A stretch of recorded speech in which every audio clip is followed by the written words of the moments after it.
புகையிலை விற்பனையை தடுக்க அரசு நடவடிக்கை எடுக்க வேண்டும் என்று பாரதிய ஜனதா கட்சியின் மாநில தலைவர் தமிழிசை சவுந்தரராஜன் தெரிவித்திருக்கிறார்.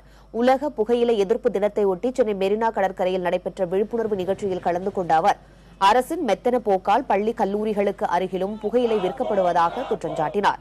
இந்த நிகழ்ச்சியில் திரைப்பட இயக்குநரும் நடிகருமான டி ராஜேந்திரன் மற்றும் பாரதிய ஜனதா கட்சியினர் கலந்து கொண்டனர். புகையிலையை ஒழிக்க அரசு நடவடிக்கை எடுக்க வேண்டும் எனவும் அவர்கள் முழக்கங்களை எழுப்பினர். புகைப்பிடிப்பது கட்டுப்படுத்தவில்லை. இன்னும் சொல்ல போனால் பாக்கெட்டுகளில் 85% அந்த படம் அச்சிடப்பட்டிருக்க வேண்டும். அது நடைமுறைப்படுத்தப்படவில்லை.